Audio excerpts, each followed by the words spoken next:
My name's Taya Hallows. I work alongside Duncan Hughes at IFF. Today, I'm going to host this webinar on refinancing in renewable energy. Just to let you know, the webinar will run for 30 minutes, followed by a Q&A with Duncan, where he will be able to answer any of your questions. So throughout the webinar, if you just put some stuff in the chat, and we will be able to answer those questions for you. So I'm Duncan Hughes. I've been in project finance banking now for nearly 40 years, in fact, working on some major project finance transactions. Of course, in recent years, we have had a big focus really on renewable energy, which of course is highly topical. And so we're going to have a brief look at renewable energy today. I've been working, as I say, in this field for decades now, and it's certainly a very interesting area. I think before we start talking about refinancing of transactions, it's of course important to remember that actually renewable energy projects are considerably more complex than, for example, a regular conventional energy type of project where we would have the project company special purpose vehicle, of course, as normal. We would have the EPC contractor who would build the plant, an O&M contractor who would operate the plant throughout the project's life. We'd have a feedstock supplier such as natural gas being supplied in there over a 30-year period. Critically importantly, of course, we'd have an off-taker under a power purchase agreement type of transaction, again, for a 25 or 30-year period. And we'd have, of course, financiers such as banks. We'd have the developers coming in with equity and other types of financing. But actually, when we look at renewable energy projects, they're quite different, actually. I think it's important to recognize that renewable energy projects such as wind power, solar power plants, and so on are significantly different. And so, in fact, importantly, the original equipment manufacturer, such as Vestas, for example, in a wind power type of project, would actually be a primary participant in the transaction, usually engaging under a turbine supply agreement. And so the EPC contractor would be involved to build the balance of the plant, but a much more minor role than would otherwise be played. Also, we typically, with wind farms and solar parks, we need a sizable tract of land. So typically, or the ability to use an area of sea. So there would be a land or maritime lease agreement that would need to be in place ahead of time. So in short, a number of additional moving parts. Usually there would be a transmission agreement in place. Again, the power, for example, from a wind farm has to be evacuated into the grid. So there needs to be a transmission agreement. Very often we see export credit agencies supporting the original equipment manufacturers. And so in short, as I say, the transactions themselves are considerably more complex. And really that complexity in part comes from the ancillary and other infrastructure dependencies that we see with renewable energy projects. So most wind and solar power projects require backup facilities due to the intermittency of generation. Of course, the wind doesn't blow all the time, and of course the sun doesn't shine at night. So there is intermittency of of generation. So very often we need to have backup facilities in place to provide that energy and power generation when the wind isn't blowing or the sun isn't shining. Where we are with storage, storage can mitigate this requirement, but of course, if we're adding a battery complex to the plant, of course, that adds a further level of complexity to projects. And as we saw just now, a transmission agreement is often required to connect projects to the grid. And this is normally the case. Normally, we find that the wind and solar projects are in relatively remote parts of the world. And so we've seen this recently in the United Kingdom. This is the Dogger Bank offshore project. So this will end up being a 3.2 gigawatt facility, but it's 130 kilometers off the coast of Yorkshire in the United Kingdom.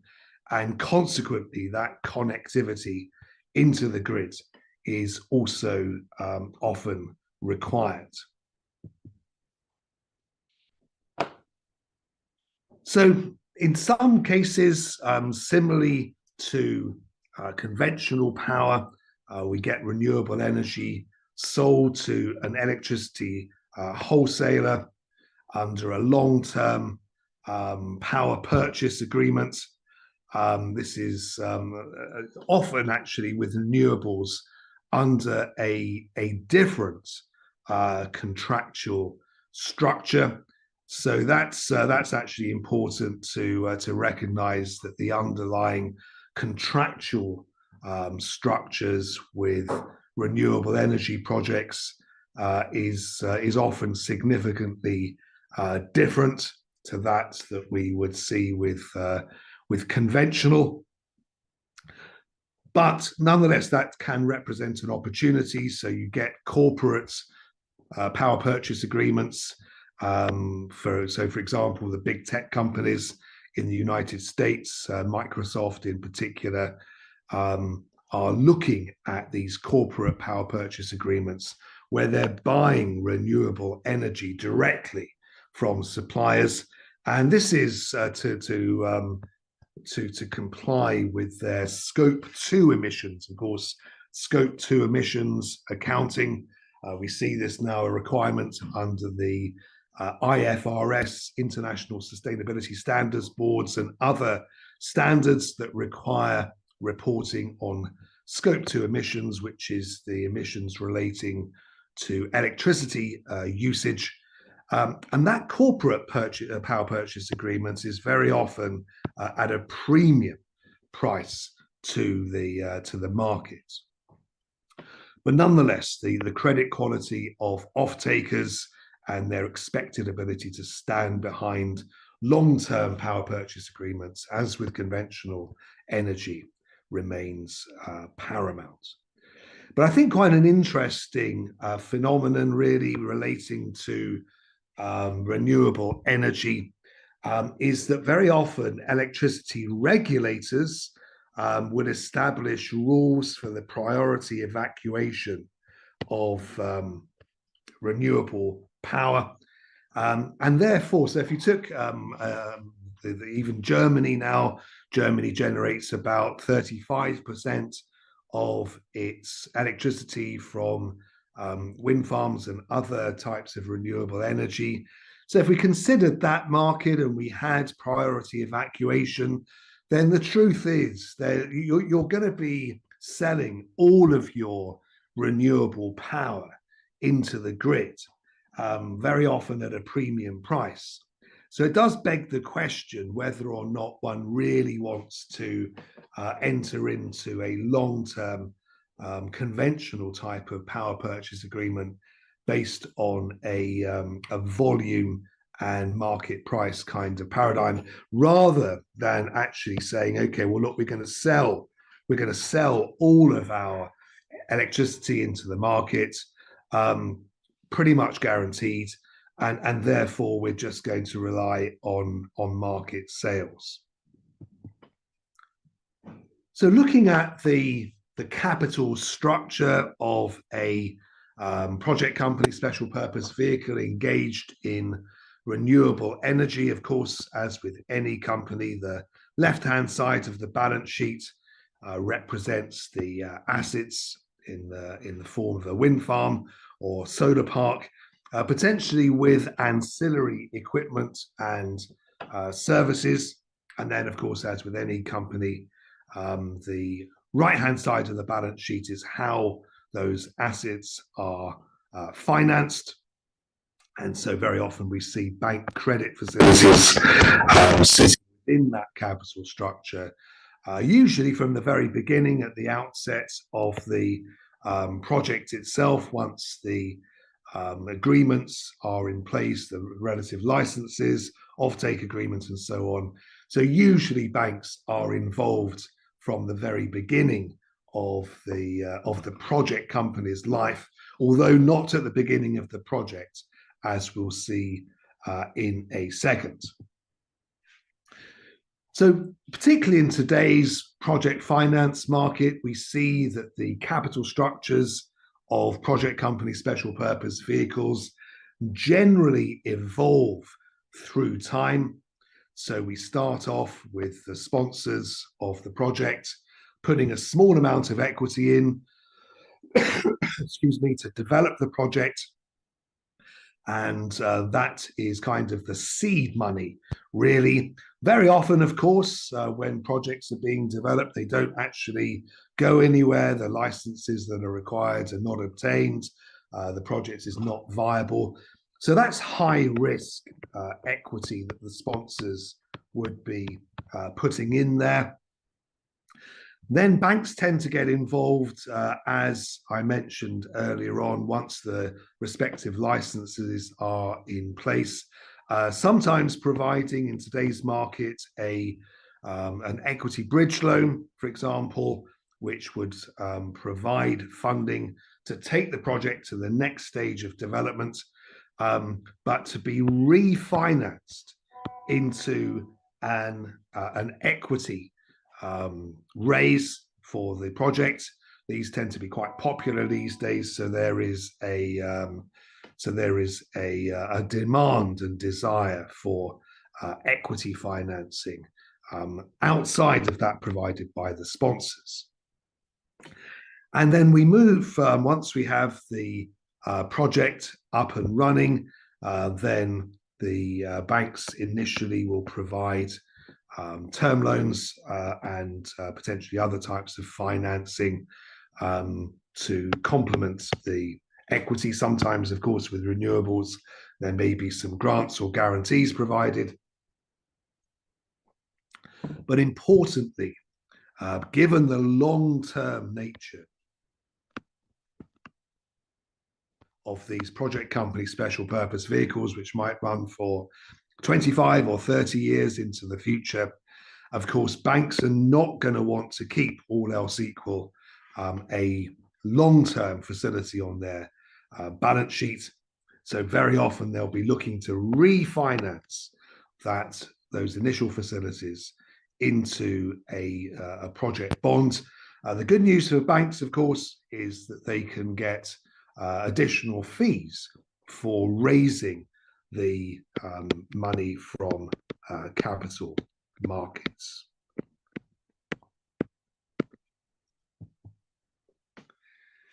So how do banks do that? Well, the most common technique really since the global financial crisis and the demise of the monoline insurers, which actually made it feasible from a capital perspective for banks to provide long-term facilities to projects. But given the demise of the monoline insurers in the wake of the global financial crisis, in today's market, we generally see these mini-perm types of lending structures, which normally, as a rule of thumb, would cover the construction phase of a project, and then something like, roughly speaking, a 4 or 5 year period after the project is completed. Now, crucially importantly, the mini-perms have two principal types. We have a hard mini-perm and the project company special purpose vehicle and its sponsors, of course, who are typically the biggest equity investors, would take 100% of the refinancing risk. So refinancing would be required by a certain date, at which point the mini-perm would mature.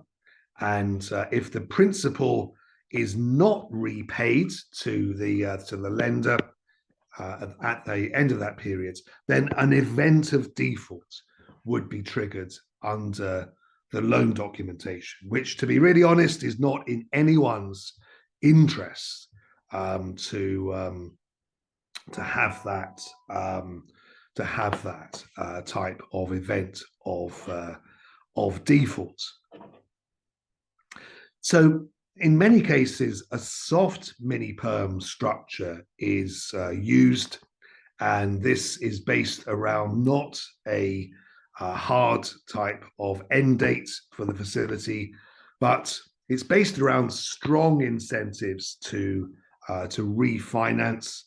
So the project company becomes subject to increasingly onerous financing terms, which will include things like an increase in the margins on the loans, more onerous cash sweeps out of the revenues to repay principal, and also potentially other prohibitions on dividends and other distributions to equity investors, including the sponsors. So it does become very onerous for the project company special purpose vehicle once we get past the initial tenor of a mini-perm. But banks need that in order that they can compensate for the additional capital and funding costs that would entail. Okay, so if you could have a look at the poll, which I believe has been launched, and if you could just please give your view on which structure, given what we've said just now about hard versus soft mini-perms, then we will take a poll from delegates. And while we're doing that, I will have a look. I think we've had some questions coming in. So let me have a look at the questions, and we will have a chat about those in a second. Still people voting for now, Duncan, so let's just wait a minute. Okay.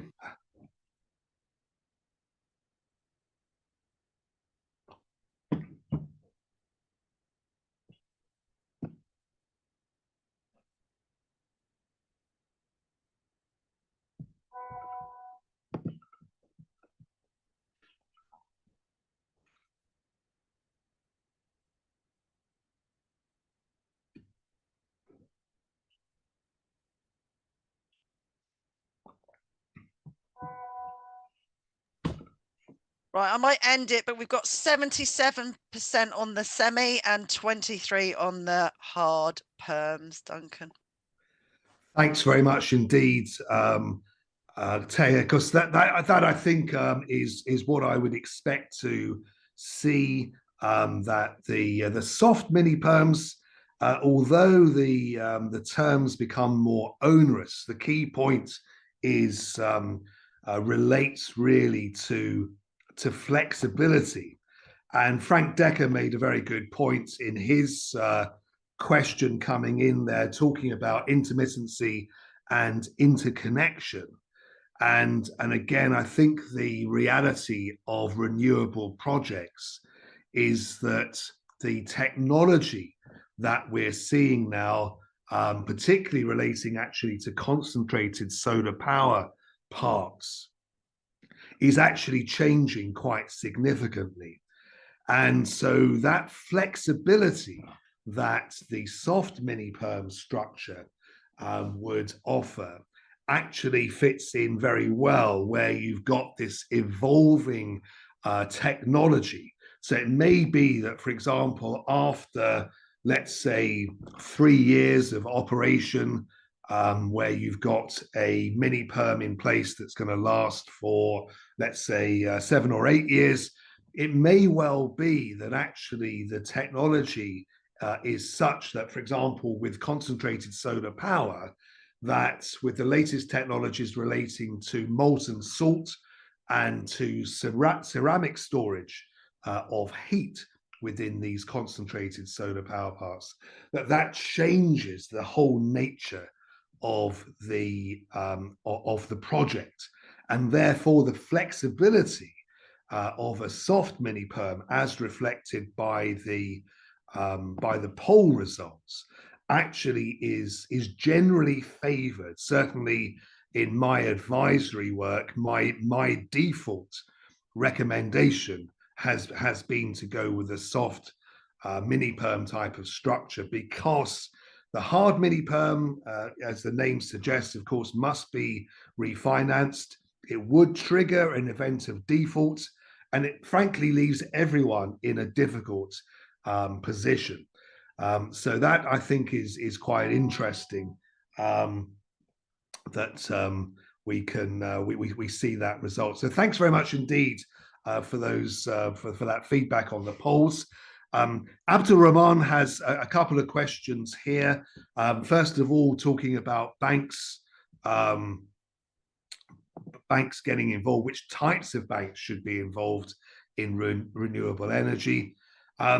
Yeah, I think, development banks and state banking institutions certainly have a role to play.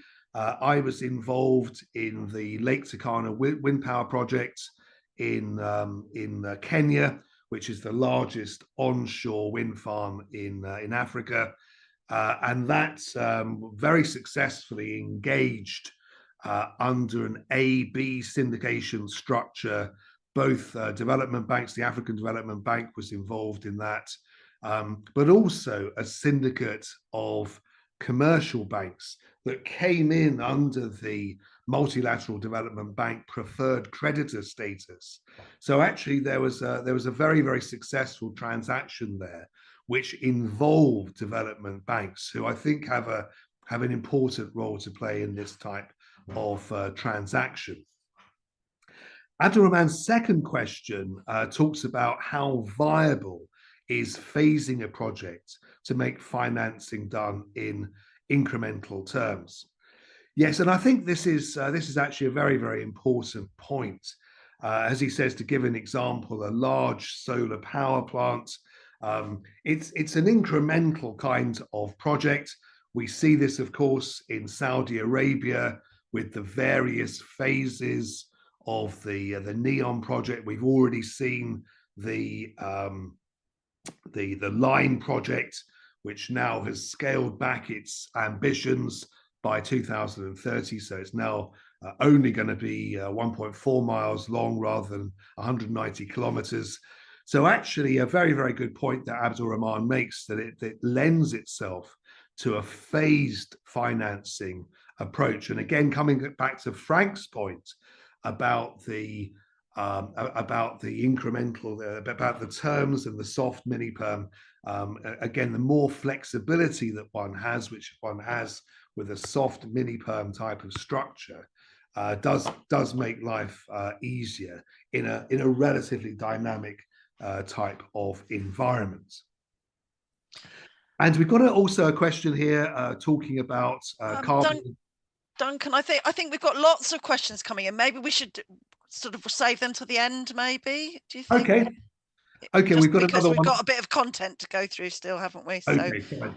Very good. We'll come back to the other questions, as you say, at the end. Thank you. So yes, as we saw before the poll, the capital structure of project companies, special purpose vehicles, generally evolves through time in today's market. So again, very importantly, when we're looking at the structuring or indeed viability of an equity bridge loan, for example, we've got to know or be pretty confident that there's going to be capital market risk appetite. And similarly, if we are looking at refinancing a mini-perm into a project bond, for example, then we need to be confident, of course, that there's going to be appetite there in the market. Of course, if we were refinancing or trying to refinance in 2008, of course, that would have been a significant challenge. So that requirement, and of course, we are looking here at periods of maybe 18 months to 24 months, and maybe a period of 3 to 4 years. Things change. They say that a week is a long time in politics. Well, 3 to 4 years is a long time when it comes to project finance. So it does introduce a significant element of uncertainty into the financing, which, all else equal, of course, means that banks' pricing and also their capital requirements are going to both be higher. But on the other side of the equation, the good news is that there are opportunities, very significant opportunities in green bond markets. So if we look at the demand for long-dated green paper, currently as the market stands, the demand from institutional investors, mutual funds, and so on greatly exceeds supply. So, of course, what that means is that bond prices are going to be high, given that demand exceeds supply. And, of course, the corollary of that is that yields, and therefore the cost of project financing, is going to be low. So that's what we've seen. We've seen the compression of the green bond curve through time. And actually, particularly for investment grade green bonds. So those bonds with a credit rating of BBB minus or better, which more closely matches the risk appetite of liability-driven investors, such as pension schemes. We've really seen some very, very tight spreads over governments at the long end of the curve, which is, of course, where our liability-driven investors, such as pension schemes, life insurers, and so on, that's the principal place in which they would be looking to match their long-term liabilities. Right, I'll pause there, and we can come back to the third question on carbon capture and storage in a second. But any other questions?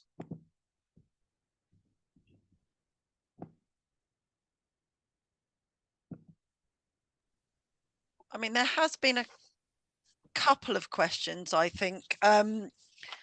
So, yeah, I don't know if you maybe just go on to the carbon one, maybe. That's fine, and we can then see what else comes through.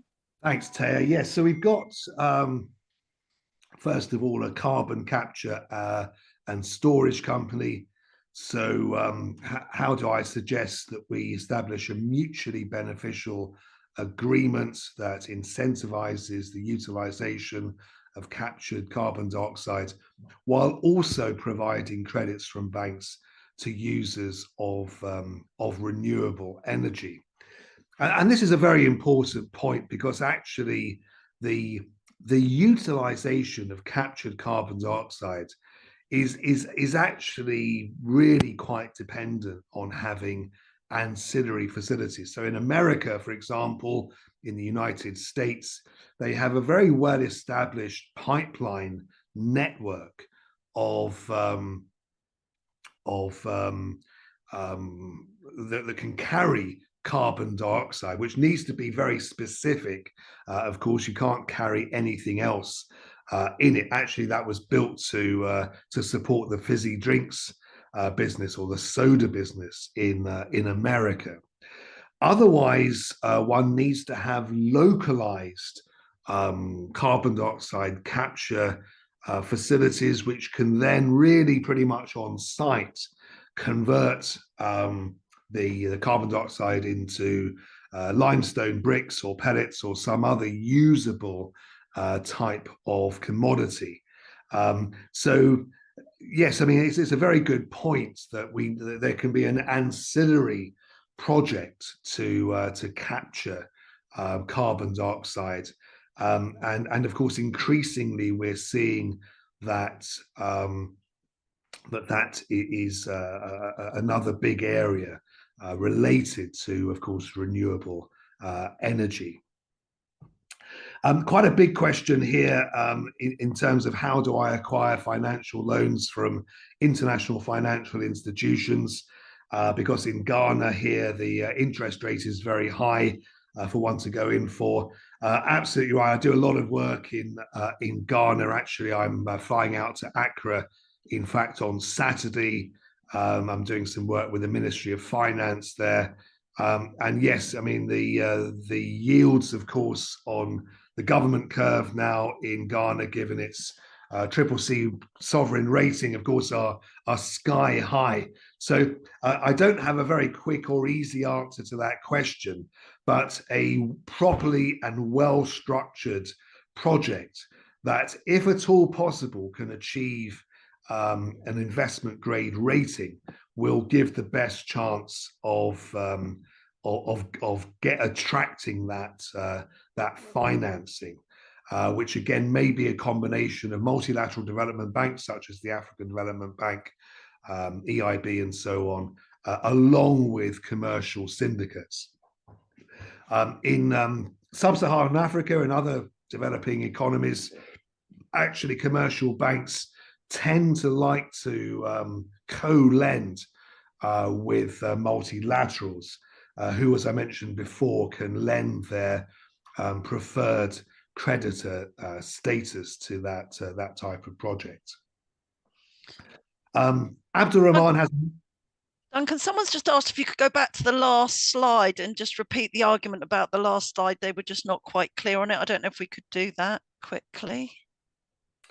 Yes, sure. So the